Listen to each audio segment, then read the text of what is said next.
ওই যে Kim Jong উনকে দেখেন, চিনেন? কিম জং উনকে চিনেন? কোথাকার প্রেসিডেন্ট? তার দেশের মানুষ খাবার খেতে পারে না, আর সে মিসাইল বানায় বসে বসে। আর আমেরিকা পশ্চিমা থেকে ভয় দেখায়, ভয় দেখায় না? দেখেছেন?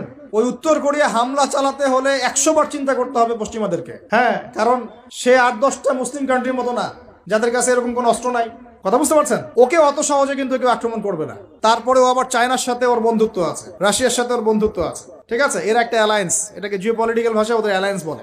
ওরা শক্তিশালী হলো কিভাবে? শুধুমাত্র ফাইন্যান্স দিয়ে না, এখানে পলিটিক্যাল ভিত্তি শক্ত, অস্ত্র শস্ত্র তাদের আছে। এখন বহির্বিশ্বের শত্রুরা ওদের দিকে চোখ তুলতে পারছে না, এত সহজ না। তো দেখেন আমাদের পিছিয়ে পড়ার এগুলো কারণ আছে। মুসলিম কান্ট্রিগুলোর দিকে তাকায় দেখেন, কয়টা মুসলিম কান্ট্রি এইসব ক্ষেত্রে স্বয়ংসম্পূর্ণ? কয়টা কান্ট্রি দেখবেন আপনি? হ্যাঁ, বিশ্বকাপ আয়োজন করে বেড়াচ্ছে, বিশ্বকাপ ফুটবল আয়োজন করে বেড়াচ্ছে, পাশে ইয়েমেন সিরিয়ার মানুষ খেয়ে না খেয়ে মরে যায়, দেখার সুযোগ নেই।